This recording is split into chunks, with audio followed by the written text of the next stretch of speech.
Mesdames, Messieurs, chers compatriotes et toutes celles de ceux qui me font l'honneur de suivre les actions de SOS Cameroun Solidarité par ma voix et de CCT, le Conseil camerounais de transition, je vous dirai jamais assez merci pour ce que vous nous apportez au quotidien. Sans vous, nous ne sommes rien et nous ne serons jamais rien. C'est pour cela que je ne manque aucune occasion, ici comme ailleurs, pour vous renouveler nos remerciements. Merci à toutes et merci à tous. Mes chers compatriotes, aujourd'hui est un nouveau jour. J'invite chacun d'entre vous, toutes celles de ceux qui ont eu la grâce de Dieu comme moi, d'être debout ce matin, de glorifier Dieu et de célébrer la vie. Appelez-le comme vous voulez, Zamba, Zambe, Zama, Tata Beresi, Loba, God, Job, Allah, Nini, donnez-lui le nom que vous voulez, mais glorifiez le Tout-Puissant. Sans lui, tu n'es rien, je ne suis rien. Parce que certains parmi nous nous ont quittés cette nuit. D'autres iront au courant de la journée. D'autres sont partis la semaine dernière. Beaucoup ne verront même pas Noël. D'autres ne verront même pas Nouvel An. D'autres partiront même le jour de Noël.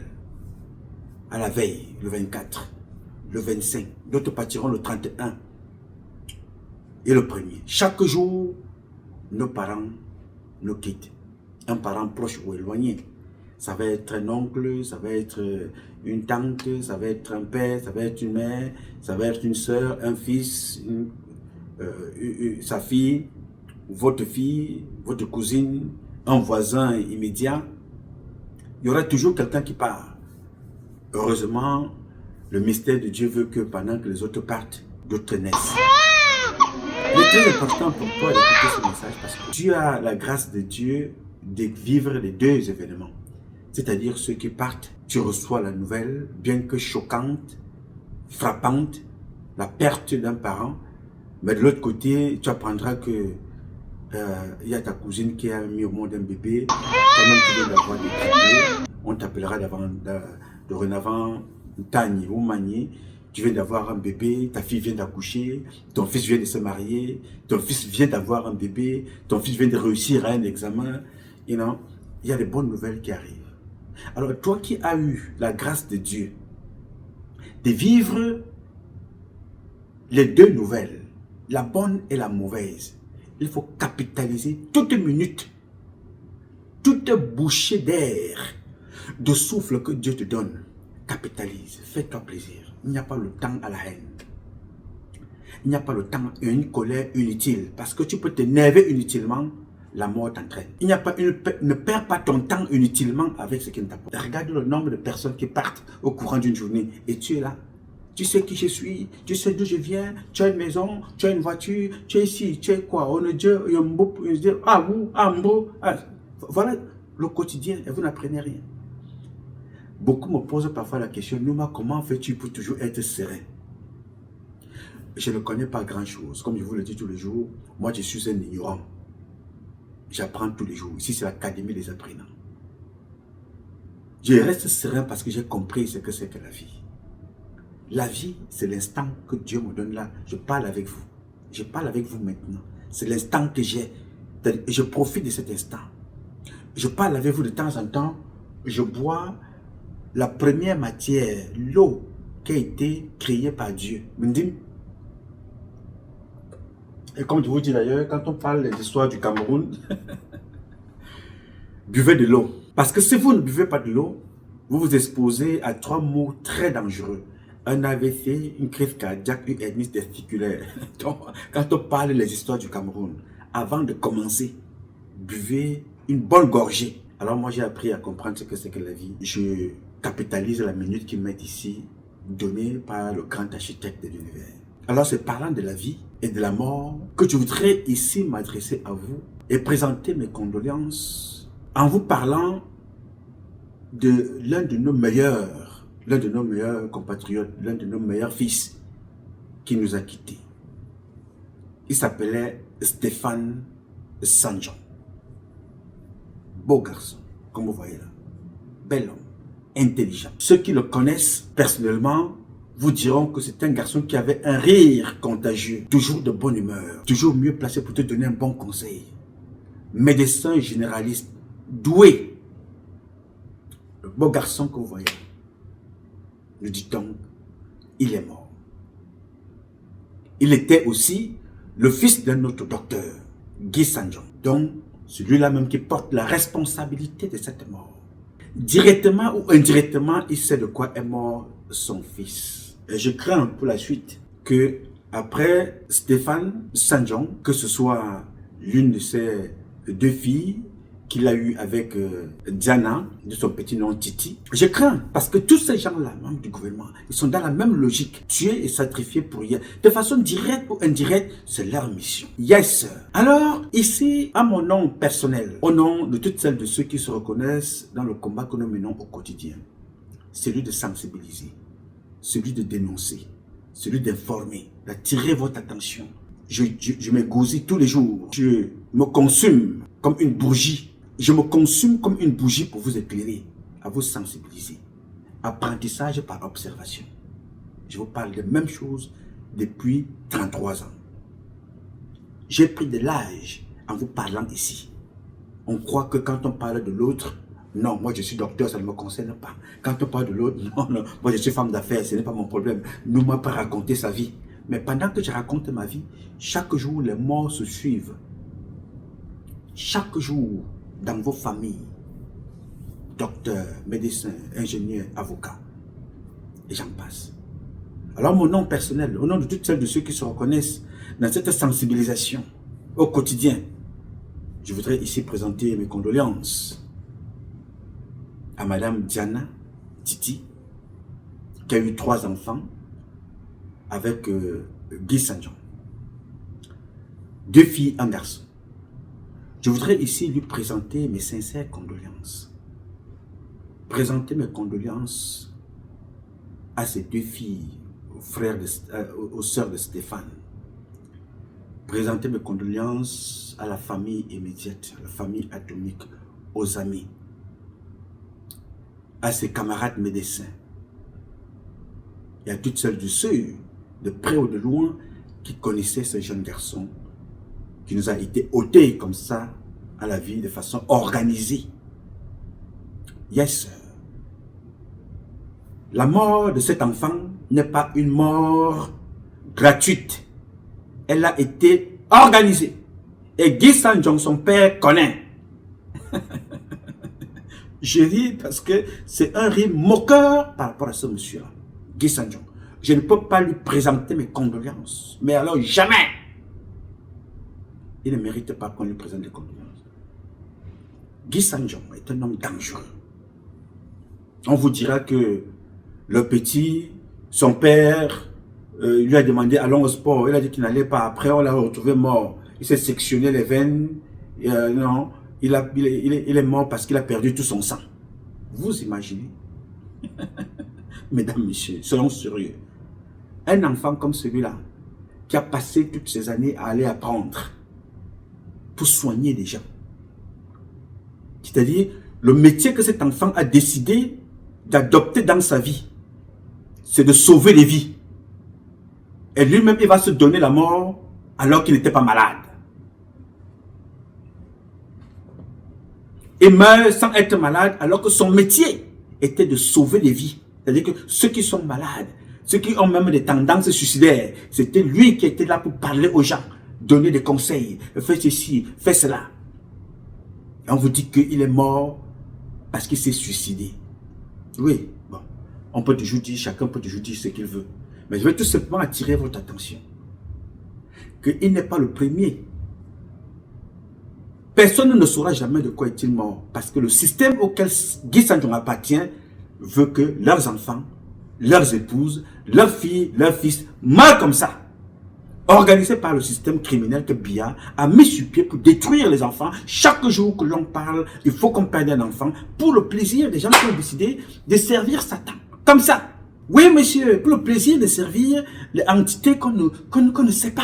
On ne sait pas. C'est-à-dire sur quoi compter ces gens pour détruire les vies des enfants comme ça, tous les jours. Quelqu'un me disait, non, son père n'était pas là. Non, son père. Oui, ils ne sont jamais là.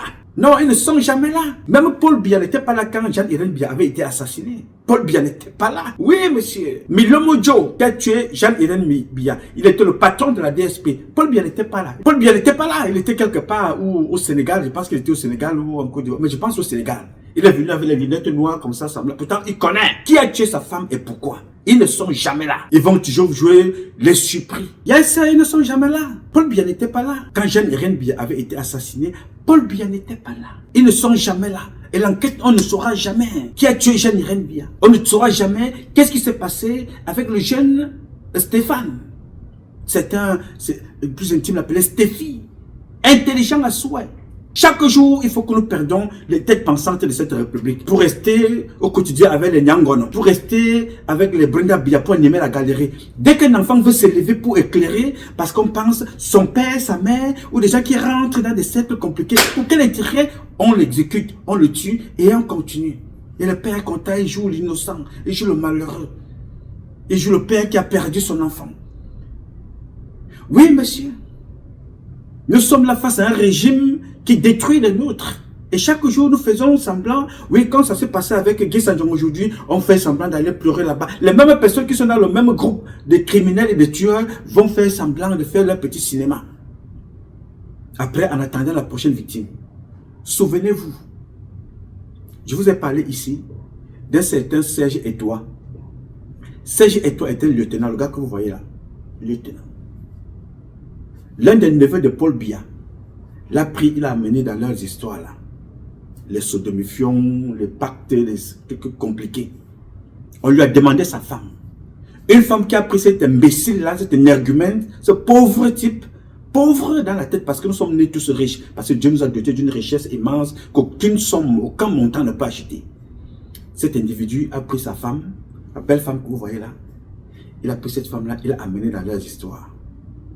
La femme est décidée. Je me lève ici, je fais la vidéo. Je dis, Tara, je te vois, c'est chez toi. Là où tu es allé là, ils vont prendre ta vie. Après avoir dit ça, le jour du deuil, il prend son fils qui était aussi sur la liste. Il vient présenter son fils. Je vous ai présenté la vidéo ici. Hein. Il présente son petit garçon, le petit beau garçon que vous voyez là. Quand je fais donc la vidéo, il prend la vidéo, il la met dans leur réunion. C'était un vendredi. Là-bas, à Yaoundé, vous savez qu'on est ici aux États-Unis, comme je vous dis toujours, nous connaissons ces choses-là parce que nous sommes là-dedans. C'est comme dans une école, chacun prend son chemin. J'ai décidé de servir Zama, rien que Zama. Je n'ai le sang de personne dans mes veines, en dehors de celui de la lignée de mes parents. Je ne bois le sang de personne, je ne mange la chair humaine de personne. J'ai choisi de servir le Tout-Puissant. C'est pour ça d'ailleurs que je suis en exil. Bien que je n'ai jamais demandé l'exil pour obtenir les papiers, je suis sans papier ici. J'ai choisi de servir Dieu. Donc, quand je vous parle de ces choses-là, je connais comment ça fonctionne dans ce système-là. C'est comme quand vous êtes dans une école, même dans une même université, ou bien même lycée ou un collège, vous savez ceux qui ont choisi, de faire la technique, vous savez ceux qui ont choisi de faire la mécanique, l'électronique, la médecine. C'est à peu près comme ça. Dans des sociétés initiatiques, philosophiques, vous connaissez qui fait quoi. Ils me voient, je les vois, je les connais, ils me connaissent dans ce qu'ils font là. Yes. Donc c'est ainsi que Serge Eto'o va donc à la réunion là-bas. Il a parlé de ma vidéo. Il dit que non, ce que nous est en train de dire là, est-ce que c'est ce qui va se passer? Il dit, hey, attends, le gars là commence à ouvrir les yeux. Alors il était question qu'après son épouse, c'est son fils que vous voyez là qu'on devait prendre. Non, on n'a pas perdu, ils n'ont plus perdu du temps. Ils ont pris Serge Eto'o lui-même. C'est-à-dire après sa femme qu'il a donnée, on a pris sa vie lui-même. Il était en stage, il voulait porter capitaine. Dès qu'on a pris sa vie, on a suivi avec son fils, le petit garçon que vous voyez là. Il est mort. Dès que le petit garçon est tombé, le prochain était le grand frère, la grand-mère du petit garçon. Donc la mère de Serge Eto'o, on l'a aussi récupéré. Voilà une famille qui est partie comme ça, dans le vide. Qu'est-ce que Serge Eto'o nous a amené dans l'armée? Rien. Il a porté le galon pour faire quoi dans l'armée? Rien. A-t-il arrêté la guerre?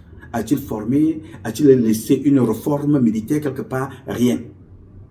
Il a tué une femme, sacrifié un enfant, tué sa mère qui lui a donné la vie. Voilà ce qu'on vous réserve.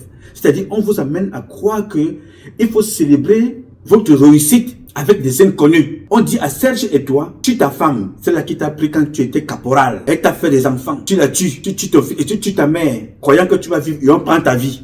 Quel était l'intérêt? Quel était l'intérêt? Je suis convaincu que quand mon petit, parce que bon, moi j'ai plus de 50 ans, cet enfant qui est un jeune docteur, peut-être pas avoir même l'âge de mes enfants. J'étais convaincu que quelque part, Il disait aux gens, voilà, moi je ne parle pas des histoires politiques. Moi, vraiment, je veux voir mes enfants grandir. Mais entre-temps, le comportement de son père a conduit à ce que vous voyez là. Guy Sanjon. Vous savez pourquoi je suis péremptoire dans ce que je suis en train de dire là? Parce que il y a la dame qu'on appelle Alama et Boutou Marquise. La belle femme que vous voyez en photo là, elle était notaire. Cette femme-là, elle a été tuée comme ça, comme vous voyez le fils, le petit là qui est mort là. Comme vous voyez là, c'est comme ça que cette fille a été assassinée par un certain Eve, le frère de Mvondayolo. Il est civil. Oui, monsieur, le frère de Mvondayolo, dont on accuse, voilà, je parle avec la réserve, qui est accusé par la famille d'avoir organisé l'assassinat de Alama et Boutou Marquise. Voilà donc comment on tue les nôtres. Est-ce que ces enfants-là, Stéphane Sanjon est le premier? Est-ce que Alama est la première ou la dernière? Non, souvenez-vous de l'assassinat. Je vous ai parlé de Jean-Irène Bia. Mettez-la de côté. Souvenez-vous de celui que vous connaissez, vous l'avez vu, vous. Il parlait au téléphone. C'est-à-dire, en médecine, Guy Sanjon ou Stéphane pouvaient mieux vous l'expliquer. C'est-à-dire, on pouvait même décider d'anesthésier le bras si l'os n'était pas atteint. C'est-à-dire, on pouvait anesthésier le bras s'il n'y avait pas besoin de toucher l'os. On fait l'anesthésie locale. On peut le soigner en causant au téléphone. Il est entré là-bas, il marchait sur ses deux pieds. Il n'est plus jamais ressorti. Il s'appelait Maître Swap. Jamais plus ressorti. Enquête classée sans suite. Souvenez-vous, mes chers amis, quand je vous parle avec colère et insistance, c'est que le répertoire est long, il peut aller jusqu'à l'infini. Il y a un autre qu'on appelle Joseph Fouda. Il était directeur général d'un hôpital à Yaoundé. C'est lui qui a dépecé un enfant appelé Yessi Hitler, enlevé les organes. Le professeur Baïbek connaît cette affaire parce qu'il était passé sur les plateaux de télé, dénonçait un certain nombre de comportements. Quel est ce pays où on tue? Il est plus facile aujourd'hui de trouver le cadavre d'un être humain sur la route que de trouver le cadavre d'un chien. Il est plus facile maintenant qu'on t'annonce que tel est mort, tel a tué son père, tel a tué sa fille, tel a tué sa femme, tel a tué son mari, tel a empoisonné ci, tel a empoisonné tel. De voir un cadavre d'un chien. Oui, monsieur, il est mort. Est-ce qu'il est le premier? Il est le dernier? Non. Souvenez-vous tout récemment du fils d'Atanganakuna. Il n'était pas toujours là, n'est-ce pas? Atanganakuna, j'étais en prison pour avoir détourné les biens de l'État. Libéré pour avoir remboursé, ce qu'il a volé. On l'a libéré, n'est-ce pas? D'autres accords, d'autres choses se sont passées entre temps. Il est parti, son fils, beau garçon, jeune ingénieur, on l'a liquidé. Comme on a pris mon fils Stéphane Sanjon. Oui, monsieur, on l'a pris, vite fait. Affaire classée sans suite, on n'en parlera pas. Je vous parle d'affaire classée sans suite parce que chaque fois qu'il y a une mort quelque part, il faut qu'on mène l'enquête pour savoir de quoi est-ce que cette personne est-elle morte. Pour sensibiliser. Est-il mort de suite d'un alcool? Alcoolisme, il était bourré, poison, accident de la route? Oui. Bon, c'était quoi? L'excès de vitesse, le goudron, l'alcoolémie? Il a trop bu, il était sous l'effet de la drogue. Est-ce que l'accident est venu d'en face? Qu'est-ce qui a créé cette histoire-ci? Dormait-il au volant? Était-il fatigué? Est-ce qu'il y avait un problème mécanique dans la voiture? Aucune enquête ne donnera jamais suite au Cameroun. Donc tous ces enfants dont je vous parle là meurent comme ça et on passe à autre chose. Je ne sais pas à quoi servent les gendarmes, je ne sais pas à quoi servent les policiers, je ne sais pas à quoi servent les enquêtes. Vous les voyez venir là avec les bérets rouges comme les petits pingouins, les oiseaux gendarmes. Venir tout simplement, la seule chose qu'ils savent faire, racketter et rançonner les gens. Enquête classée sans suite. Je vous donne encore quelques exemples, parce qu'il y en a tellement. Est-ce que vous vous rappelez d'une de nos compatriotes, Mat Angélique Mincha? Elle était DG d'une société importante au Cameroun. Elle est morte comme ça, comme un chien. Deux temps, deux mouvements. Tantôt elle est tombée dans son bureau. Pendant qu'on est en train de préparer son départ pour l'évacuer au Maroc, son mari n'est même pas au courant. C'est-à-dire, vous comprenez le degré de satanisme qu'il y a dans ce pays. Son mari est informé en énième position. Son propre mari. Pire. On s'arrange à vouloir salir même une autre femme, c'est-à-dire qu'on se retrouve face à une situation où on accuse le mari d'être à récupérer le corps de sa femme avec une njomba. Il avait fallu ce jour que je m'asseye ici, comme je suis assis là, pour donner des preuves que sa femme, avant de mourir, des vidéos qui voulaient être cachées par la belle famille de M. Mincha, on a rendu ça public. Et voici ce que cette femme disait elle-même avant de mourir. Son mari ne connaît rien. Cette femme était dans des cercles compliqués, y compris dans le sodomifiant, c'est-à-dire les femmes et les femmes qui vont avec les femmes, ou bien les hommes qui vont avec les hommes. Elle était dans ce cercle-là. Au point où, quand elle décède, régulièrement, les mêmes personnes vont à la morgue récupérer son corps pour faire des incantations, d'autres coucher avec son cadavre, alors qu'elle n'était un cadavre. En fait, cadavre, c'est déjà même mort, c'est déjà mort. Aller faire l'amour avec son cadavre. Oui, monsieur. Marc-Angélique Mincha. Est-ce que vous pensez que Marc-Angélique Mincha est la première, la dernière? Non, elle est une parmi plusieurs. Souvenez-vous de l'assassinat de Madame Bargombois. Je parlais ici. Avant qu'elle ne m'appelle à la dernière minute pour me dire, mon jeune petit frère, je ne savais pas que quand tu parles pour sauver ma vie. Une femme qui a passé toute sa vie à me détester. Mais quelques jours avant sa mort, elle a décidé de se confier. Son mari la tue pourquoi? Dans la cercle-là, elle dit non à son mari qui voulait coucher avec des petits-enfants. Parce qu'ils avaient déjà bougé des enfants. Parce qu'à l'époque, elle-même, elle faisait des patouzes avec même les hommes d'église.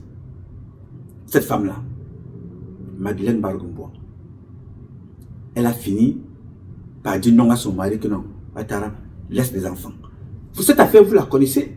Sa fille est venue pleurer devant tout le monde quand Bargombois a appelé la police, les gendarmes, les militaires pour venir sortir une seule personne de sa maison.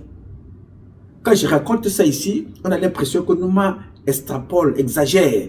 Écoutez, regardez. La police brutalise ma mère. Regardez comment la police brutalise ma mère. Regardez comment la police brutalise ma mère. Regardez comment la police brutalise ma mère.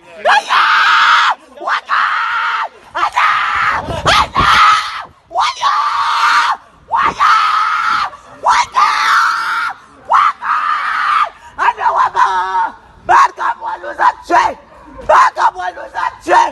Au secours. Au secours. Bien, Bargombois nous a tués. Bargombois nous a tués. Mon cher. Et il faut aller écouter le témoignage de Bargombois au deuil. Je suis sûr que c'est la même chose que Guy Sanjon viendra raconter au deuil de son fils. Oui, c'était mon meilleur fils. Vraiment, il était ceci, il était cela. Ils sont toujours comme ça. Quand ils finissent de tuer, ils viennent raconter leur vie. Oui, monsieur. Je vous dis, Alama et Boutou-Marquise meurt à cause des biens. Trafic d'enfants. Les enfants sont passés dans la clinique de monsieur Guy Sanjon. Les enfants sont passés par là. C'est lui qui a organisé les faux triplés, les faux machins, tout là. Guy Sanjon. Marquise est décédée au mois de décembre. Le karma a une place dans la vie. Le mois de décembre, Marquise avait été assassinée. Vous la voyez ici sur cette photo, sur cette vidéo, en train de manger avec ses enfants. Je pense que c'était le 24. Elle est en train de manger avec ses enfants. La veille de la fête. Voilà, en train de manger avec ses enfants. La veille de la fête, elle est en train de manger avec ses enfants. Après ça, on va la tuer comme ça là. Alors que cette femme ne faisait pas d'enfant. Guy Sanjon a monté un faux dossier pour dire qu'elle a accouché dans sa clinique alors que c'était faux. Je vais vous raconter tout ça avec plus de détails. Je continue d'abord avec la liste des morts sans suite de ce registre-là. Voilà donc comment Madame Marc-Angélique Mincha a été tuée aussi. Je vais vous donner le pompon. Pendant que le corps est à la morgue, son mari est traîné dans les tribunaux. On met la main à gauche, on la main à droite dans les commissariats, dans les brigades de gendarmerie, les légions et les régions. Ils montent et descendent. On des PV, des procès verbaux, à ne plus en finir. Pendant qu'il est chez lui assis à la maison, un groupe de personnes débarque chez lui. Ouais, Nouma, il faut vivre pour voir les choses. Des individus connus débarquent chez lui. Ils lui disent que ta femme qui est décédée, nous souhaitons que tu nous donnes le corps, nous on ira enterrer. Vous n'êtes pas parenté à mon épouse. Vous n'êtes pas parenté à moi. Vous venez me demander le corps de ma femme pour aller enterrer. Ça a commencé comment? Il a refusé. Mais ce refus-là était tout simplement un refus de la forme d'un homme digne. Parce que les gens là possédaient déjà sa femme même sans son autorisation. Ils allaient tous les soirs la récupérer à la morgue. Ils allaient faire leurs incantations. Ils allaient faire tout ce qu'ils veulent. Ils venaient encore déposer là. Ce monsieur a vécu des pires choses de toute sa vie avec la mort de cette femme. Et on a voulu l'entraîner. C'est-à-dire, on tue ton enfant. On tue ta femme, on tue ton frère, on tue ton fils. Mais c'est toi qui dois porter la responsabilité. Nous nous sommes battus ici pour dénoncer ça, nuit et jour. Finalement, on l'a laissé tranquille. C'est une association des criminels à nul autre pareil que nous vivons au Cameroun. Quand ça se passe avec Mme Angélique Mincha, la famille de Guy Sanjon regardait ça à distance parce qu'ils savaient qu'ils sont dans le même système. Ça ne les dérange pas. Non, personne ne se lève, personne ne s'indigne. Ils veulent voir leurs enfants grandir. Ça, ce sont les mots en attendant sacrifier l'un des leurs. Ce n'est pas moi qui dis. C'est écrit dans ce livre-ci. Je vais vous lire ça rapidement. Parce que la mort de cet enfant, un enfant aussi brillant, et c'est embêtant. Je vais vous lire. Voilà tout ce qui se passe là. La mort de Stéphane. La mort de Mme Angélique Mincha. La mort de Martinez Zogo. La mort de Jean-Marie Benoît Mbala. Tout ça, c'est écrit ici. Là.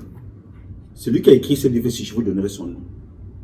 Dans leur organisation, boire tout frais du sang humain, c'est particulièrement excitant pour les caprices des démons. Lassés de langoureuses divines, sirènes, trop exigeantes et jalouses, l'on se fait un cube pour priver de leur virginité des nymphètes aussi laxives que naïves. C'est écrit là. Allez donc chercher dans le dictionnaire ce que c'est que nymphète. Nymphète s'écrit N-Y-M-P-H-E-T-T-E-S.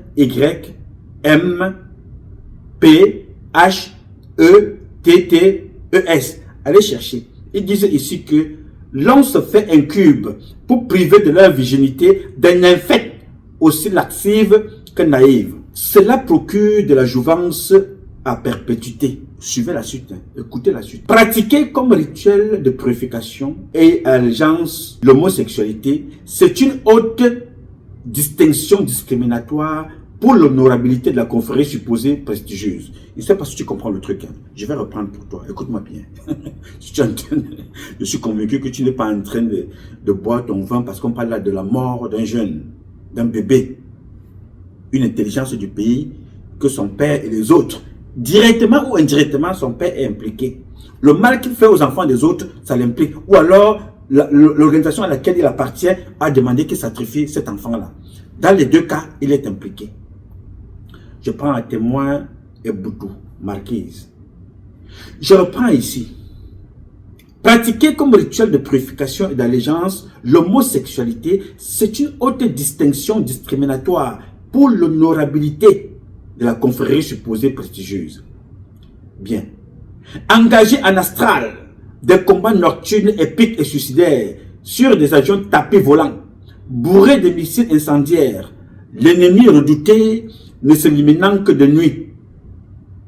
Pendant que Elon Musk et les autres vont dans l'espace pour nous procurer la possibilité d'avoir le téléphone, de communiquer. Chez moi, les sorciers, les satans, eux, ils sortent la nuit pour tuer les ennemis redoutés ne s'éliminant que de nuit.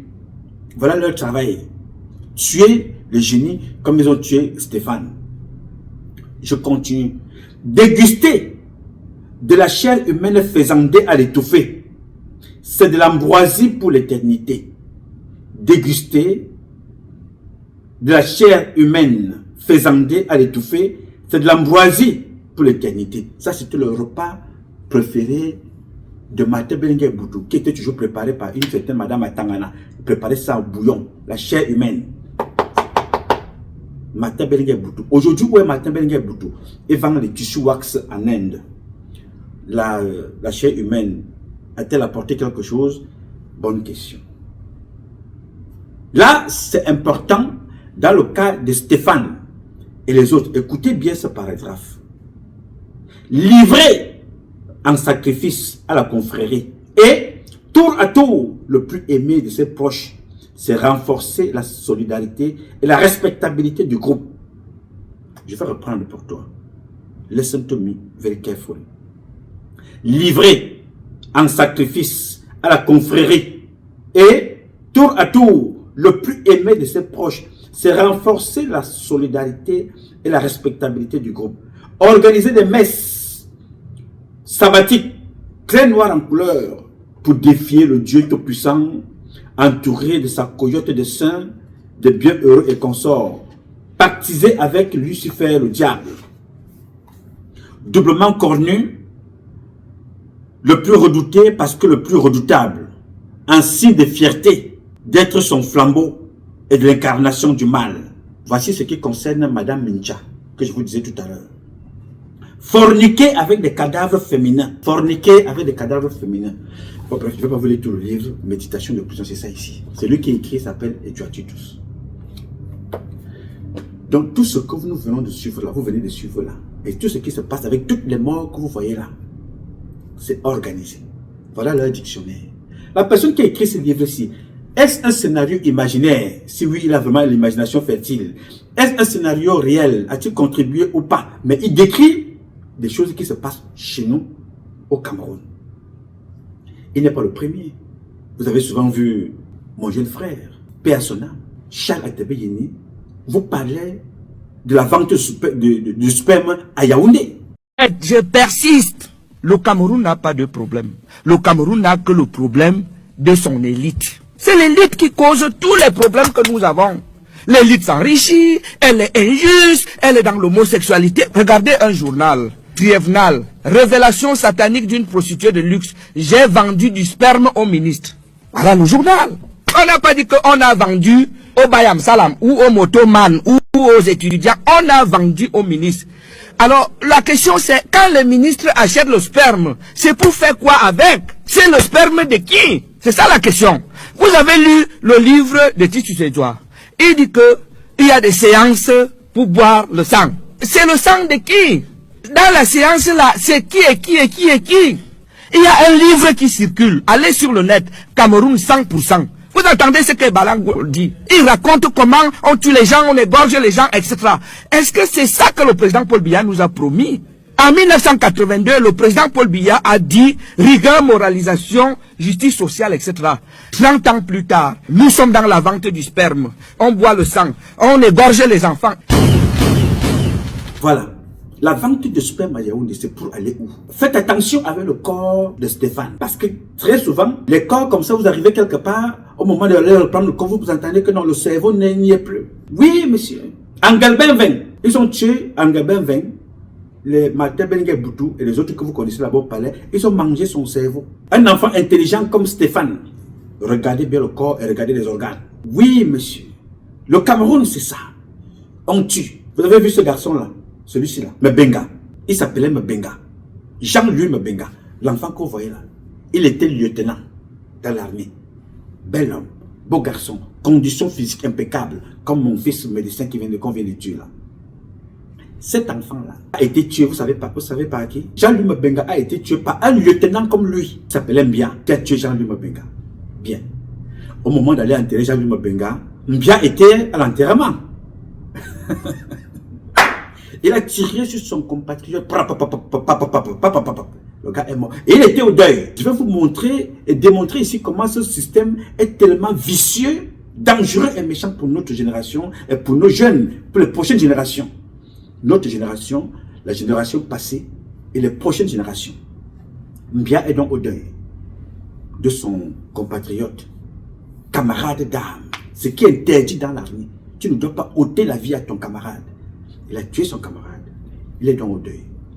Quand ils ont fini d'enterrer Jean-Louis Mbenga, Mbia est rentré. Les mêmes personnes qui ont envoyé Mbia aller tuer Jean-Louis Mbenga ont aussi exécuté Mbia lui-même. Il est mort. Vous comprenez le rapport entre la mort de Jean-Louis Mbenga et ce que vient de dire mon compatriote Charles Atebe-Yeni. Vous ne voyez pas le rapport, n'est-ce pas? Très bien, je vais vous donner le rapport entre les deux. Il est dit par les parents proches de Jean-Louis Mabenga, Jean-Louis Mabenga entretenait une relation intime, sexuelle, avec la femme de Ngongo Ferdinand. La femme de Ngongo Ferdinand. Céline Ngongo, c'est ça son nom. Céline Ngongo, elle était ici aux États-Unis à l'époque, elle était femme de ménage, elle faisait la coiffure, et ainsi de suite. C'est-à-dire que vous savez, quand on arrive ici, il faut faire des petits métiers, même pour continuer les études. Tout le monde passe par là. En fait, la plupart, femmes de ménage, coiffure, sécurité, taxi, et ainsi de suite. C'est ce qu'elle faisait ici. Son mari était numéro 2 ou numéro 3 à l'ambassade.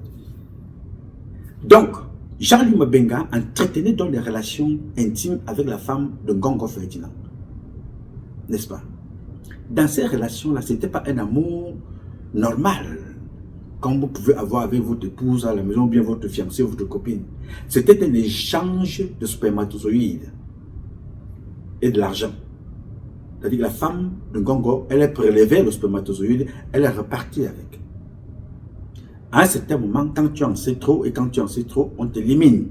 Voilà donc comment on a éliminé Jean-Louis Mabenga, passant par le lieutenant Bia. Quand on tue donc Jean-Louis Mabenga, on est convaincu que bon, là, les 2 morts, ça s'arrête là. Non. Jean-Louis Mabenga avait un cousin qui était connu également de la femme de Ngongo, Madame Céline Ngongo. Et le cousin en question la connaissait aussi, connaissait la relation avec Jean-Louis Mabenga. Quand Jean-Louis Mabenga est assassiné, la femme de Ngongo continue la relation. Ouais, Banalo Bané Kasso, peste de Mekoketa Lameke. Nouma, il faut vivre les choses au pouvoir. La femme de Ngongo continue donc la relation avec le cousin de Jean-Louis Mabenga. Je vous le donne en 1000, la suite va vous surprendre. 2 mouvements plus tard, le cousin de Jean-Louis Mabenga aussi, qui était dans le commerce de sperme, sera retrouvé mort devant sa porte. Le garçon que vous voyez là. Voilà aussi son corps mort. Enquête classée sans suite. Vous ne saurez jamais. Comme d'ailleurs l'enquête classée sur Stéphane Sanjon sera classée sans suite. Est-ce que vous croyez que c'est la fin? Laissez-moi encore continuer un peu. Vraiment, en attendant, je bois un peu d'eau. Parce que c'est grave ce qui se passe. Bien. On ne s'arrête pas là. On vous a parlé de Jean-Louis Mabenga. On vous a parlé de Mbia. On vous a parlé du cousin de Jean-Louis Mabenga, que vous voyez là, mort. Quelque temps après, on trouverait également un autre enfant mort chez Ngongo Ferdinand. Son nom, Merveille, c'était l'enfant de son cuisinier. L'enfant que vous voyez là. Il est à l'université. Enquête classée sans suite. Je peux vous en citer comme ça à ne plus finir. Et il y a plusieurs façons de tuer. D'autres, on vous tue, vous mourrez à petit feu. Posez la question à ces gens-là. Comment est mort le pilote de Paul Biya? Babodo. Babodo, le pilote de Paul Biya, ont réussi à évacuer les tapeurs, les gens qui tapent sur le ballon. Mais on n'a pas réussi à évacuer un gars qui est tombé malade pendant 2 ou 3 ans, enfermé dans une maison. Sa femme est même partie. Pilote de Paul Biya. Et quand il meurt, son corps fait encore 3 ans à la morgue. Chaque jour, il fallait que je tape ici. Je dénonce, jusqu'à ce qu'on porte un jour qu'on ait jeté dans une tombe quelque part. Baboudou. Chose aujourd'hui, dans le même rituel, vous voyez donc les mêmes tueurs qui sont là-bas au palais, qui ont tué Martinez Zogo, voilà à la morgue. Ça va bientôt faire 3 ans. Vous savez qu'il y a un colonel qui a été mort là, non? Boutouli, par accident. Vous connaissez également ce qu'il a tué. Vous connaissez ce qu'il a tué. Vous connaissez le médecin de Paul Biya, Andela. Vous a-t-on dit comment il est mort? On a accusé le Covid. Est-ce qu'on vous a expliqué? Donc, je vous fais comprendre que chaque fois que ça se passe, comme ça s'est passé avec Stéphane, les gens iront au deuil. Chacun va raconter sa petite histoire comme je raconte ici. Non, ce que Nouma dit là, c'est... Ah non, vous savez, Nouma, il est aux États-Unis, il raconte ça. Oui, parlons de moi. Je raconte quand même ma vie. Je touche du doigt. Je suis encore en vie. Mais vous qui ne racontez pas les vôtres, vous allez enterrer Stéphane. Demain matin, c'est Diane que vous allez enterrer, Titi, ou alors l'une des filles de Diane. Après ça, Guy Sanjon ne peut pas échapper. Ils prendront sa vie. Il n'y a pas de demi-mesure. Dès que tu es entré, tu ne peux pas sortir comme ça. Alors qu'il y a une formule pour arrêter cette hémorragie. Mais tu te dis que non, si j'appelle Nouma qui parle là, automatiquement, non, je vais me ridiculiser. Comment, ça c'est un aveu. Comment je vais l'accepter? Non, non, non, non, non. Nouma parle. Vous allez vous asseoir au deuil de Stéphane. Vous buvez, vous mangez des arachides, vous draguez les femmes, vous racontez vos vies, ça chuchote à gauche, ça chuchote à droite. Vous vous asseyez, vous dites non, le gars qui est aux États-Unis là, il raconte sa vie. Martin Belinga Eboutou disait ça. Foumanakam disait que je raconte ma vie. Oui, monsieur. Vous savez qui est Foumanakam? Foumanakam, c'est lui-là qui a organisé l'assassinat de l'homme que vous voyez là. Le président du tribunal du Fund, il s'appelait Emmanuel Moussa. C'est Foumanakam qui a organisé l'assassinat de ce type. Il a été tué chez lui par sa femme et le frère de sa femme. Pourquoi? Sa femme, Judicaël Moussa, entretenait une relation avec le fils de Foumanakam. Au lieu que Foumanakam dise à son fils que non, cette relation-là n'est pas bonne, arrête ça. Je considère Emmanuel Moussa comme je te considère mon fils, arrête cette histoire-là. Il a plutôt encouragé l'assassinat. Ils ont tué Emmanuel Moussa. Foumanakam lui-même quitte Kouya parce qu'il ne se sentait pas bien, il va se faire soigner en Suisse, il n'est plus jamais revenu. Le karma a frappé. Donc, chaque fois qu'on parle d'un cas, vous vous asseyez, vous n'allez pas parler des causes, des conséquences que cela comporte ou cela entraîne, vous allez plutôt parler de celui qui dénonce. Vous allez vous attarder au deuil de Stéphane, vous allez parler de Nouma toute la journée. Non, le gars est aux États-Unis, il raconte sa vie, il déteste Guy Sanjong, il déteste Paul Biya, il déteste Chantal Biya, il déteste ci, il déteste ça. Mais entre-temps, vous les enterrez à la chaîne. Chaque jour, vous enterrez. Vous savez comment l'un des plus grands intellectuels camerounais est mort? Il y a quelques mois là. Personne ne se pose la question. Il sort, il va au palais. Je ne sais pas si c'était le vœu. Il s'en va au palais, il salue Paul Biya, il passe quelques temps. Il était en bonne santé. Il part chez lui. 72 heures après, il est mort. À Boum Matchoy. Enquête classée sans suite. Qu'est-ce qui a tué à Boum? Personne ne connaît. Personne ne saura. Personne ne parlera. Personne ne posera jamais de questions. Quel est ce pays? Aucune enquête ne voit le jour. Toute enquête est classée sans suite. Comment allons-nous sensibiliser les prochaines générations d'un certain nombre de comportements, de certaines situations que personne ne comprend? Classé sans suite. Abou Mathieu est mort. L'une des têtes pensantes de la République. Classé sans suite. Et on continue. Devant vous et devant tout le monde, on a tué Dodo Ndoké, ministre des Mines, jeune, l'avenir du Cameroun. C'est sans suite. Et on continue. Quand il est mort, je pense que mon fils Stéphane était à l'école, je ne sais pas, il suivait aussi ça comme ça, là, comme dans l'actualité. Il ne savait pas que prochainement, c'est lui qu'on va prendre. C'est ça le problème. Quand on parle, ça se passe avec l'autre. Tu as l'impression que non, c'est l'autre. Je vous dis tous les jours, il y a ce qu'on appelle l'apprentissage par observation. Quand ça se passe avec l'autre, tu ne fais rien, tu es une victime en sursis. Prends des précautions. Prends des précautions. Il faut se poser de bonnes questions. Le comportement de ces gens-là ne trahissent pas. Il y a certains indices de ces gens qui sont dans des cercles compliqués, que vous passez à côté, vous voyez bien parce qu'ils ne peuvent pas se cacher. Ils vont vouloir cacher leur appartenance à des trucs sataniques. Ils poseront toujours un acte qui va vous rappeler que celui-ci a un zébot et manger les gens. D'une façon directe ou indirecte, il va entraîner quelqu'un. Est-ce que vous vous souvenez? Là, je tire vers la fin parce que je vais vous faire cette publication en deux phases, en deux parties. Les détails de l'affaire, les détails sur l'affaire de Alama et Boutou Marquise, je vais vous faire ça à la deuxième partie parce que là, ça fait déjà long, le plus d'une heure maintenant. Souvenez-vous de l'assassinat du vice-amiral Joseph Fouda. Qui se souvient encore de comment cet enfant a été assassiné? Je vous rappelle que le contre-amiral, à l'époque, aujourd'hui vice-amiral, est celui, nous dit-on, qui parle à l'oreille de Biya. C'est-à-dire le conseiller spécial. Parle à l'oreille de Biya. Donc plusieurs étoiles au niveau des épaules. Donc il est chargé de la sécurité. Son fils qui a été assassiné, que vous voyez là, lui-même il était militaire lui aussi. Savez-vous comment il a été tué?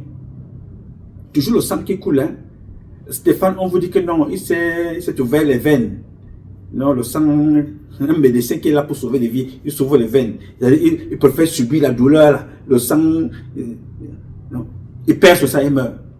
Le fils du vice-amiral, Joseph Fouda, a été assassiné, dépecé, le corps découpé en petits morceaux.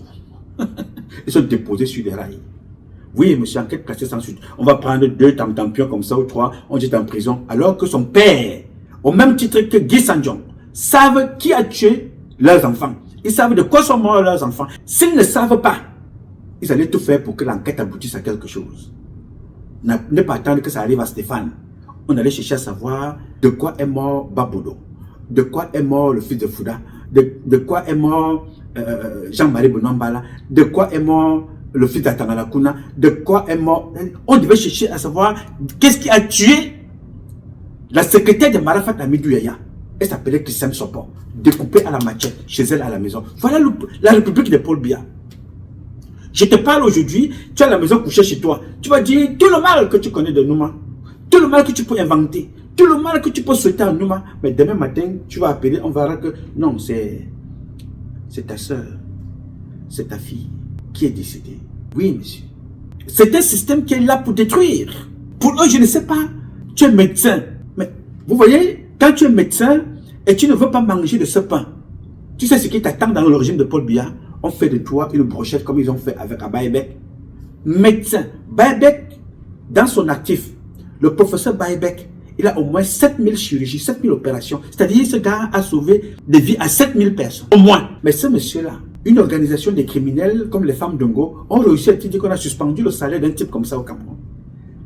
Mais on célèbre le fait, on donne l'argent aux artistes, les Banyangono, les ceci, cela, on leur donne l'argent. Mais un médecin, pourquoi on fait ça à Baïbek? Parce que Baïbek a choisi de vivre d'une seule chose, de ses convictions et de sa profession. Ne lui demandez pas l'aristocratie. Ne lui demandez pas de sacrifier X ou Z. Il a choisi de vivre de ce qu'il a appris à l'école. Donc dès que tu tentes de pactiser avec ces gens-là, tu commences. Il n'y a plus de fin. La seule personne qui peut mettre fin, c'est Nouma. Ça se paraît bizarre, n'est-ce pas?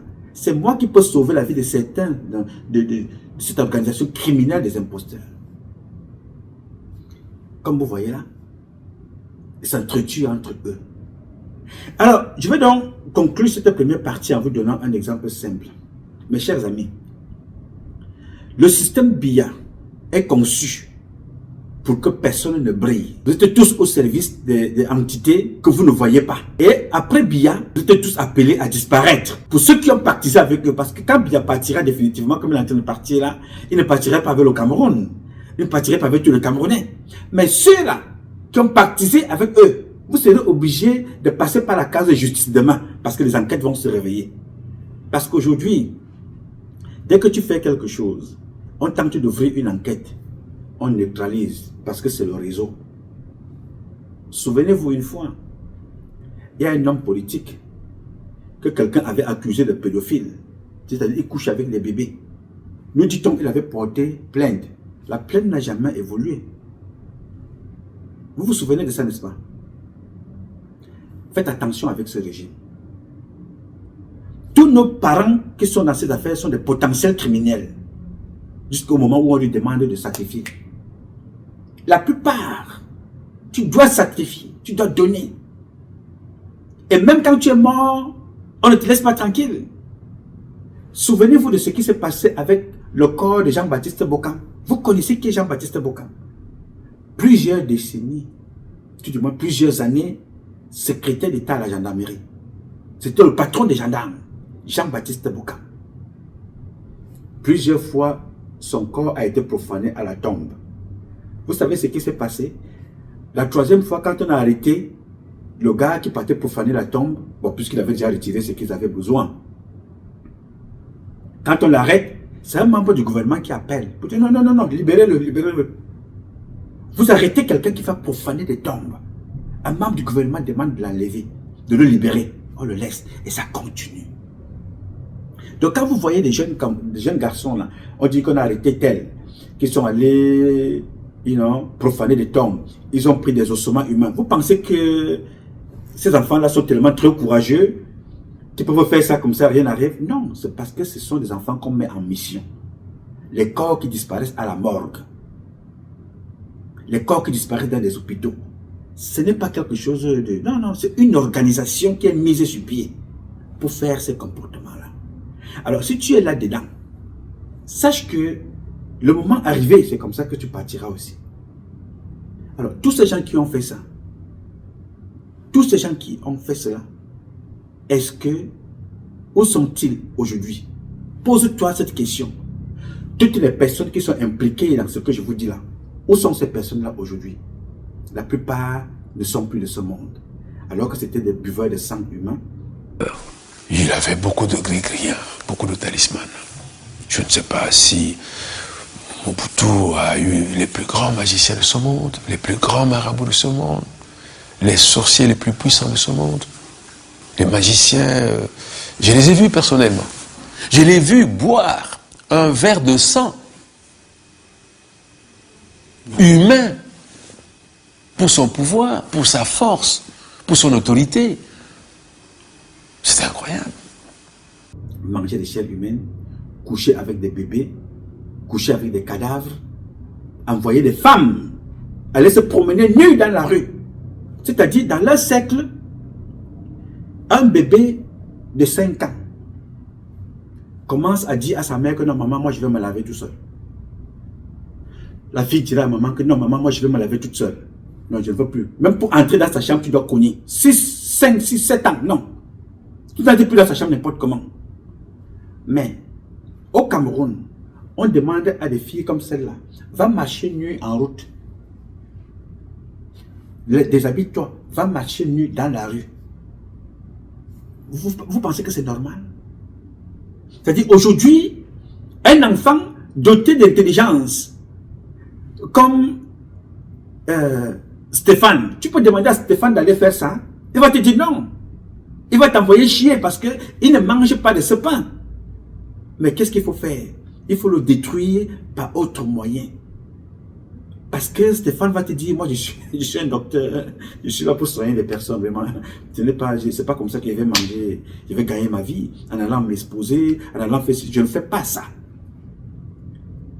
Alors son père ou sa mère, ou les gens qui sont dans ce réseau-là, on va leur demander, sacrifiez le plus aimé de votre fratrie. Sa mère n'avait que lui. Garçon, 2 filles, c'est fini, il est parti. Sanjong va pleurer, il va faire des larmes de crocodile, il va faire ci, il va faire ça. Quand c'est arrivé aux autres, si Sanjong aimait tellement son enfant, qu'est-ce qu'il a fait? Comment a-t-il fait pour comploter avec le frère de Vondayulo pour aller voler des enfants, attribuer ces enfants à une femme dont on nous dit qu'elle n'avait plus d'utérus, elle ne peut même plus accoucher. Elle ne faisait pas d'enfant, elle a accouché en 1978.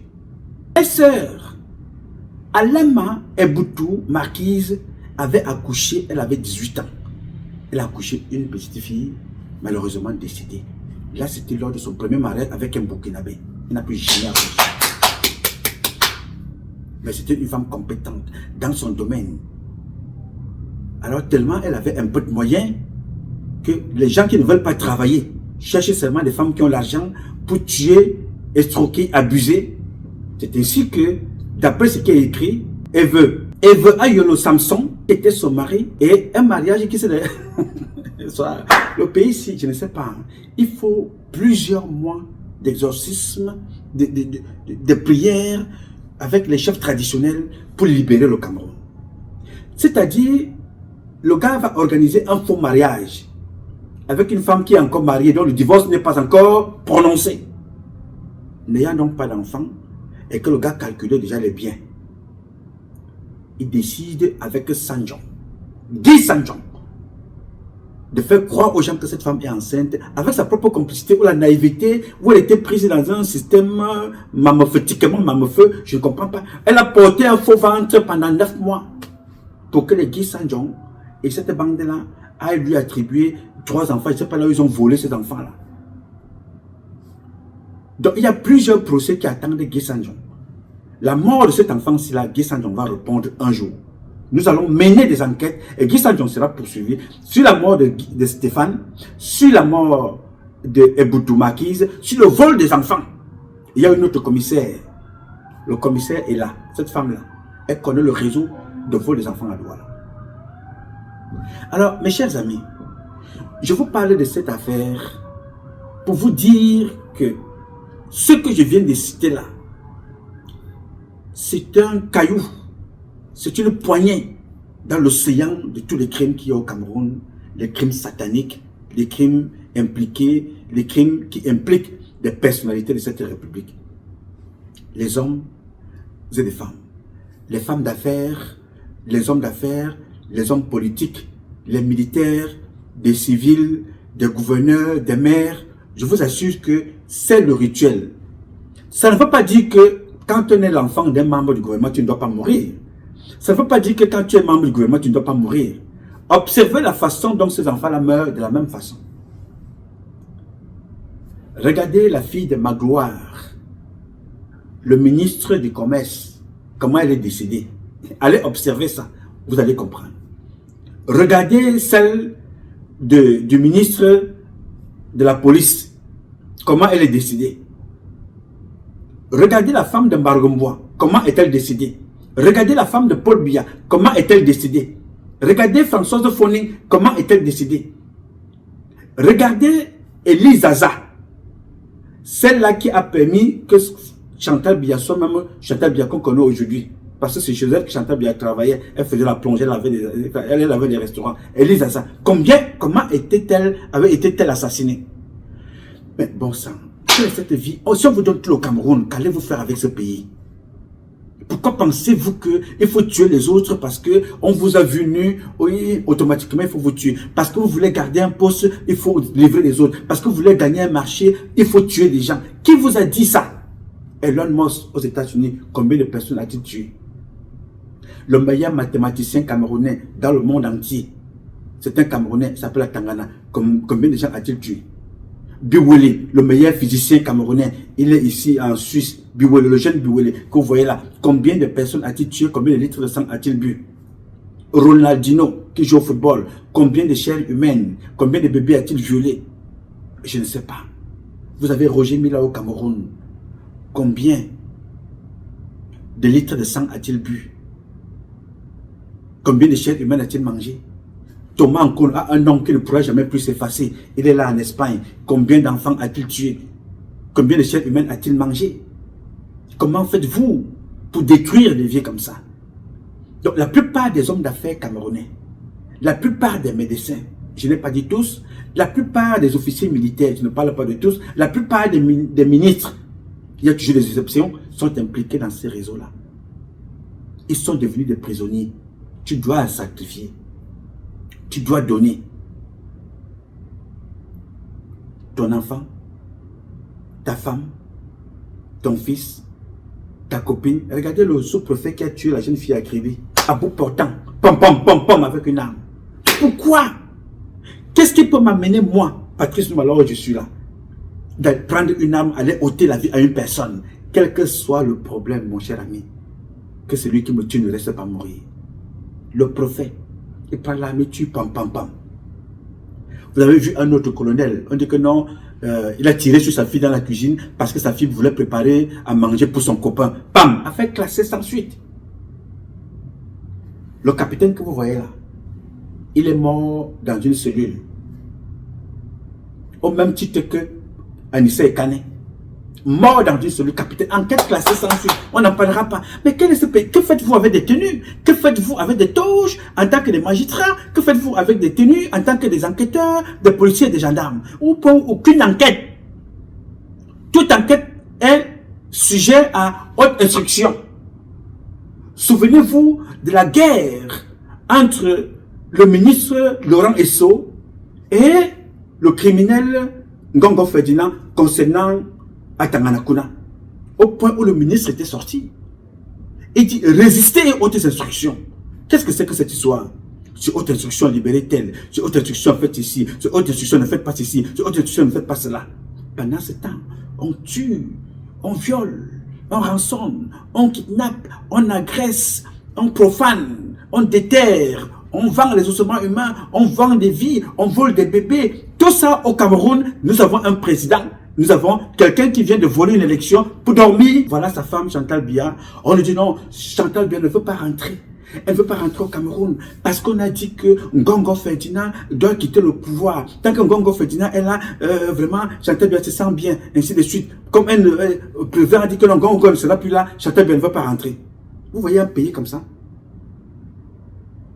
Mais quand ça se passe ici, dans cette association des criminels, il n'y a pas de tribalisme. Hein? Non. On ne vous dira pas que Nganou Djoumessi, l'homme qui était à l'est de faire déshabiller dans le bureau de Nganou Djoumessi, non, on ne parlera pas de tribalisme. Aucun ministre ne parlera de ça. Non.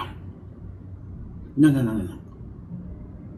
Quand Bargomboa tue sa femme, les délégations quittent Douala pour venir le soutenir. Donc personne ne dénonce ça. Que même si vous dites qu'il n'a pas tué sa femme, comment peux-tu humilier une femme comme ça, la faire tabasser, traîner au sol? Un ministre, et il continue de travailler là-bas, à la présidence. On observe. Alors je vous pose une dernière question.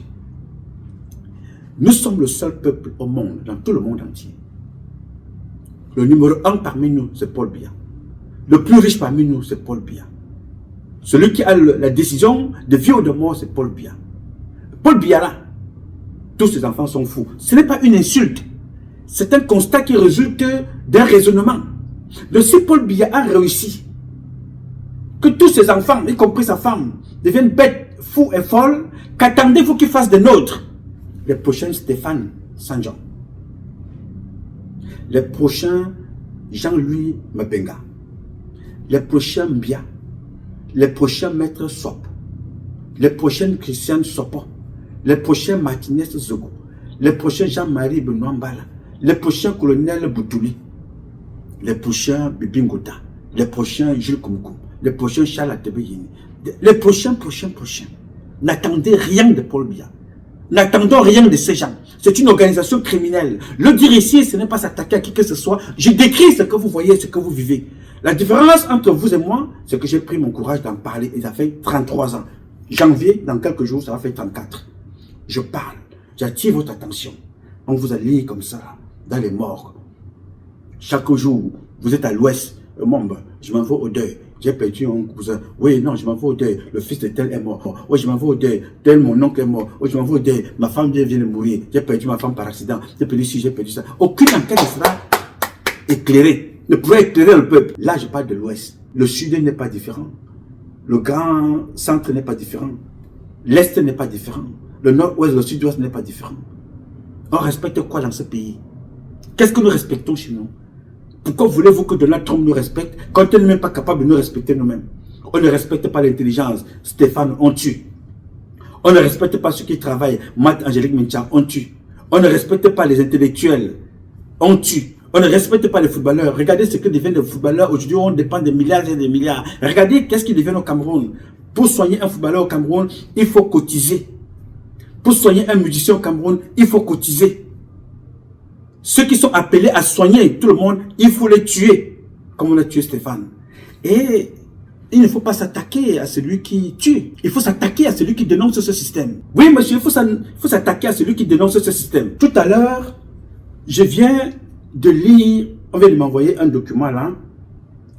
Voilà un monsieur, nous dit-on, qui travaillait. On a tué, on a mis le corps dans le congélateur. Oui, monsieur. Il s'appelait Fotu Alexandre. Sa femme s'appelait Camille Yolande.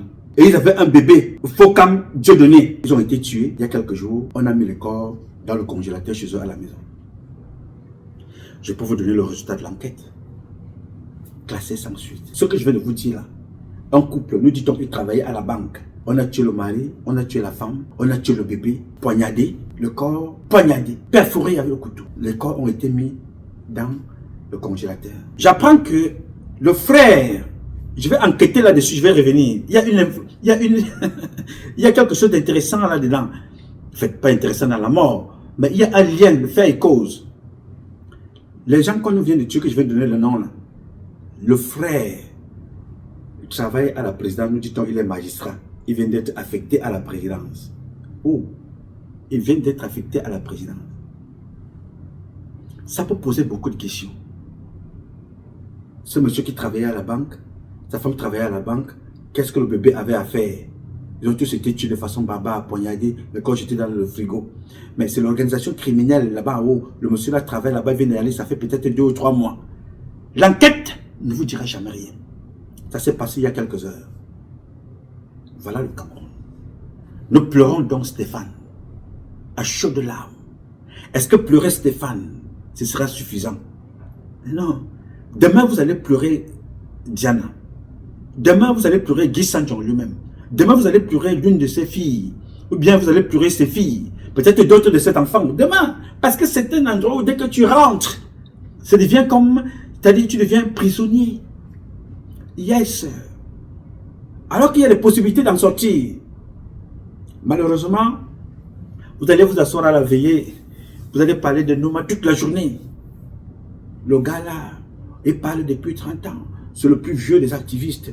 Il parle toujours, il attire toujours votre attention. En vous rappelant les gars. Apprentissage par observation. Faites gaffe. Apprentissage par observation. Ça se passe avec l'autre. Si tu ne fais rien, tu es une victime en sursis. Si tu ne peux rien faire pour protéger l'autre, protège-toi. Protège-toi. Vous ne le faites pas. Voilà la suite. Nous avons un pays où personne n'est patron de personne. Est-ce que vous vous souvenez que dans ce pays-là, les gens ont tué toutes les personnes impliquées dans le Covid? Le système a fonctionné. Je peux vous parler pendant 2 jours. Hein? C'est-à-dire, l'affaire Covid que vous entendez là, la task force, c'est Ngongo qui avait la signature. Pourquoi ça ne répond pas sur Ngongo? Et les enfants de Chantal Biya qui gagnaient des marchés, qui n'ont pas livré. Qu'est-ce que Ngongo a fait? Il a donné la signature, délégation de signature à Manaouda Malachi. Donc, lui, il ne décide de rien, c'est Manaouda Malachi qui décide, mais sur instruction de Ngongo. Sachant que dans l'administration, l'ordre n'est pas verbal. L'ordre officiel est toujours par écrit. Manaouda Malachi dit, moi, cette affaire-ci, moi aussi, je délègue. Non? Il a pris aussi des signatures, il a délégué. Mais toutes les personnes là, elles étaient contentes d'avoir des signatures, mais ne savaient pas qu'elles étaient piégées. Mais c'est elle qui venait déposer l'argent à Manaouda Malachi. Il envoyait en Ngongo, il dispatchait, mais vous signez. Quand l'affaire a commencé par chauffer, toutes les personnes, je vous dis, toutes les personnes qui avaient la délégation de signature ont été assassinées. L'une d'elles a été calcinée à Bastos, dans une boîte de nuit. Au lieu de la tuer toute seule, on a mis le feu dans une boîte de nuit, on a tué plusieurs personnes. Enquête classée sans suite. Non, passé. Il n'y a rien à se déclarer. Il n'y a rien à signaler. Comment pouvons-nous vivre dans une société où ton compatriote, ton semblable est devenu ton gibier? C'est-à-dire, nous avons un pays où la fille du président respecte plus son chien que le respect des vies humaines au Cameroun.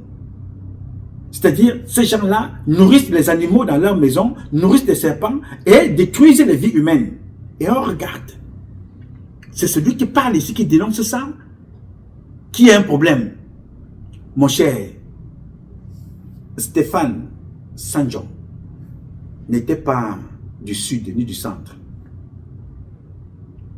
Madame Christiane Sopo n'était pas de l'ouest. Stéphane était de l'ouest. Martinez Zogo n'était pas du littoral, n'était pas de l'ouest, il était du centre. Jean-Marie Benoît Mbala n'était pas de l'ouest, n'était pas du nord-ouest, il était du centre. Bibi Ngota, Jules Koumkoum, tous ces enfants-là ne venaient pas d'une même région. Ouazizi a été tué à la Sémile. N'est-ce pas? Pourquoi je vous fais le lien? Dans le crime de cette organisation, dans l'instinct criminel de cette organisation, il n'y a pas de tribalisme. On tue tout le monde. Que tu sois Bassa, Douala, que tu sois militaire, civil, que tu sois ministre, gouverneur, maire, que tu sois homme d'affaires, femme d'affaires, que tu sois chômeur, tu cherches le travail. Pour eux, il n'y a pas de religion. Il n'y a pas de région. Il n'y a pas de tribalisme dans le crime. Alors nous, qui voulons vivre ensemble, nous devons donc maintenant nous arranger à dire stop à ça. Parce que comme ils ont pris Stéphane là, hier ils ont pris Serge et toi. Serge et toi est du centre. Avant lui, ils ont pris Jean-Louis Mabenga du centre. Aujourd'hui, Stéphane est parti. Je ne vous prends que cela. Je ne vous dis même pas ce qu'on empoisonne dans les hôpitaux. Je vous dis seulement cela. Il est donc temps qu'on se mobilise et qu'on s'organise pour arrêter cette hémorragie. Parce qu'un jour, le nom de Sanjon va disparaître de cette terre. Parce qu'ils n'auraient rien laissé. Parce qu'ils auraient tous confié à Satan.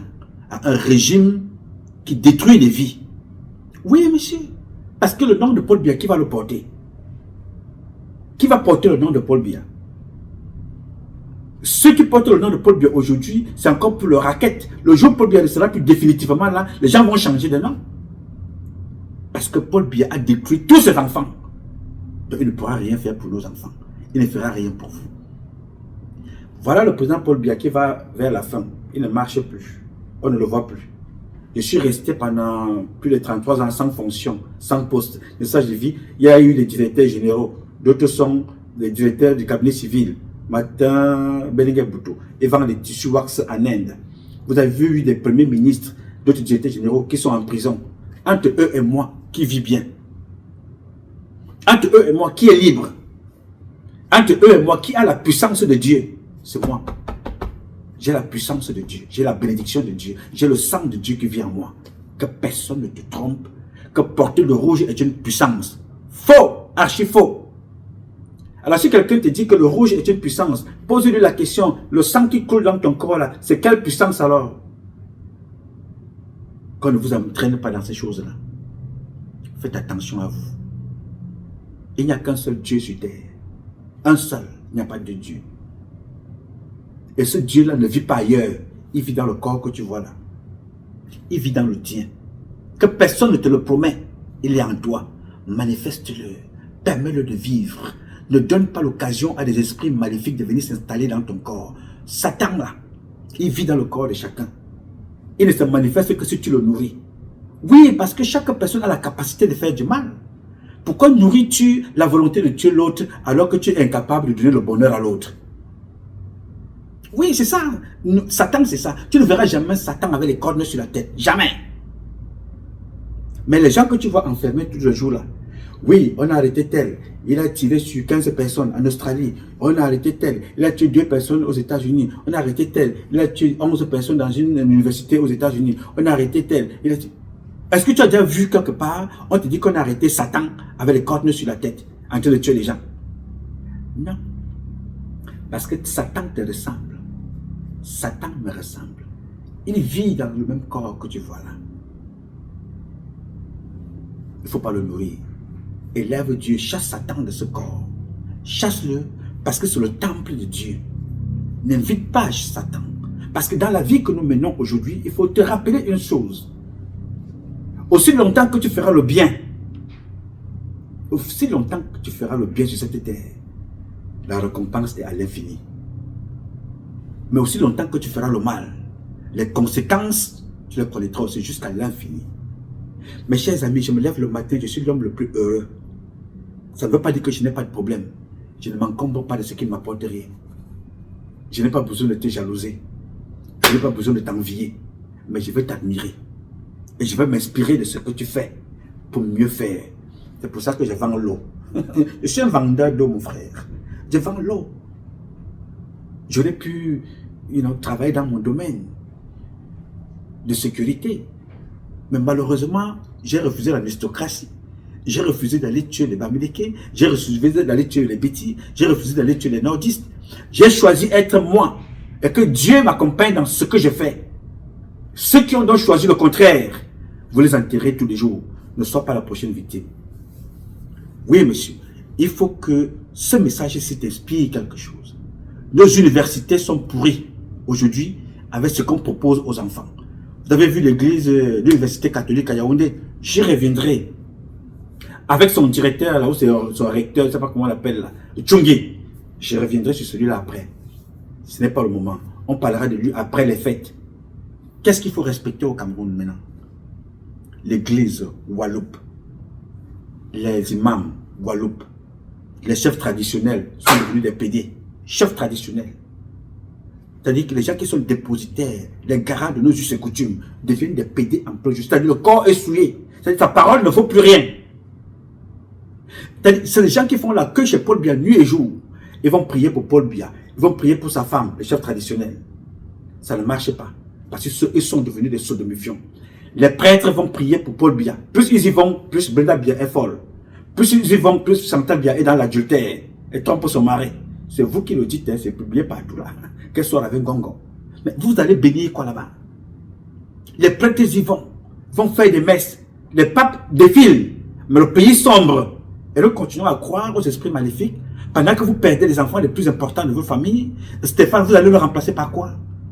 Vous allez remplacer Stéphane par quoi et par qui? Et à quel moment? Vous savez combien de temps ça prend pour former un docteur? Combien d'années prend-on pour former, élever un enfant, faire de lui médecin? Aujourd'hui, vous élevez des enfants qui vous disent qu'ils doivent devenir des PD. Des papa. Alors vous prenez un enfant comme ça, vous l'élevez, après vous le confiez aux esprits maléfiques. On le tue. Comme ça là. Et vous croyez que vous allez vivre et on va vous convoquer demain, que je m'avais prié pour appeler mes ancêtres. Qui va convoquer Sanjon? Sanjon ne peut pas être un ancêtre à convoquer. Sanjon ne sera pas quelqu'un que nous pouvons appeler un jour pour nous inspirer. Sanjon m'inspire, moi personnellement, le mal. C'est une véritable crapule. Je me base toujours sur les faits. C'est les dossiers que vous m'envoyez. Je me pose là-dessus. C'est pour ça que j'ai gagné tous les procès avec l'État du Cameroun. 9 procès sur 9. Parce que j'ai dit des choses avec les preuves que vous me mettez à ma disposition. Ça me permet donc ici de sensibiliser les plus jeunes. De sensibiliser ceux parmi vous qui n'ont encore rien compris. Il n'y a rien au-dessus de vous que Dieu qui vit en vous. Ne laissez personne venir soulever votre corps. Que personne ne vous conditionne pour un emploi, pour un diplôme. Papa, je vous parle ici, là, je ne suis pas docteur. Hein. Mon fils, là, nous avons parlé tellement que Stéphane est devenu docteur pour soigner les personnes. Je suis dans mon domaine des armes, pour sécuriser, protéger Stéphane, mais je n'ai pas pu le protéger. C'est un échec de n'avoir pas pu protéger ceux-là qui sont appelés à éclairer le Cameroun de demain, des médecins. Voilà, vous préférez aller vous faire soigner en Suisse partout, mais vous tuez des médecins à la maison. Oui, monsieur. Voilà. Vous vous rappelez que chez Yannick Noah, on a tué un jeune médecin, il avait 24 ans. Il s'appelait Docteur Simon. Il a eu son diplôme ici aux États-Unis. Enquête classée sans suite. Docteur Simon, on l'a tué chez Yannick Noah. C'est là-bas qu'on l'a tué. Enquête classée sans suite. On a vu des présidents être enfermés en France. On a vu des présidents traîner dans les tribunaux ici aux États-Unis. On a vu les conseillers spéciaux de Donald Trump traîner dans les tribunaux. Un jour ou l'autre, vous qui tuez impunément au Cameroun, vous serez arrêtés et conduits dans les tribunaux. Aucun procès ne restera sans suite. Les enfants, quand vous tuez là, nous nous prenons, nous vous mettons de côté. En attendant la vraie république, la troisième, qui sera même considérée comme la deuxième république, la vraie. Parce que celle-ci, c'était une république, des mandats à la solde des esprits maléfiques pour tuer les nôtres. Mais vous n'allez pas tuer tous les peuples camerounais. Ceux qui resteront élèveront le Cameroun. Et ceux qui ont été à la base de ces comportements payeront le moment venu. J'ai dit. Alors mes chers compatriotes, ce combat est un combat de tous et de chacun pour un intérêt commun. C'est avec la volonté des Camerounaises et des Camerounais que vous êtes et la bénédiction de Dieu que nous vaincrons. En attendant, le combat continue. Ce combat continue parce qu'un Cameroun nouveau est possible. Chacun d'entre vous dans son domaine respectif, et c'est ensemble que nous redonnerons à notre pays ces lettres de noblesse. Donner des lettres de noblesse à notre pays, c'est faire de lui la capitale du paradis. Notre pays ne peut pas être une capitale du paradis si nous tuons ceux-là qui sont appelés à faire de ce pays-là la capitale du paradis, comme Stéphane Sanjon. C'est vous. On peut remplacer tous les Camerounais par le peuple afghan. Le Cameroun sera toujours le Cameroun. Et même mieux. On peut remplacer le Cameroun, on prend les Saoudiens, on met là-bas, le Cameroun sera toujours là. Mais vous qui êtes appelés à faire la richesse du Cameroun, pourquoi acceptez-vous qu'on nous tue comme ça, que nous devenons moins que rien? Aujourd'hui c'est Stéphane, demain ce sera ton tour. Toi qui m'écoutes, si ce n'est pas ton tour, ce sera le tour de ton fils, de ta femme, ce sera le tour de ta fille, ce sera le tour de ton oncle, de ton grand-père. Yes sir, ou le tour de ton mari. Maintenant tu m'écoutes, nous parlons de Stéphane et on commande. En attendant que ton tour arrive. Ne prends aucune décision. Ne prends aucune initiative. Dis non, le gars qui parle là, c'est un gars étonné. Dis que non, ça concerne les Bamileke, c'est lui qui est mort là, c'est chez eux. Non, dis non, ça concerne les Bassa. Non, ça concerne le Grand Nord. Ça concerne les anglophones. Quand je dis anglophone, ça me rappelle 2016. Quand les anglophones se levaient pour revendiquer leurs droits, parler de ce qui se passe chez eux, les francophones nous rions. Aujourd'hui, nous sommes dans la même nasse. Si et seulement si nous nous étions mobilisés pour travailler avec les anglophones, pour qu'ensemble on libère notre pays, le Cameroun aujourd'hui aurait dépassé l'Arabie Saoudite. Parce que nous avons des capacités.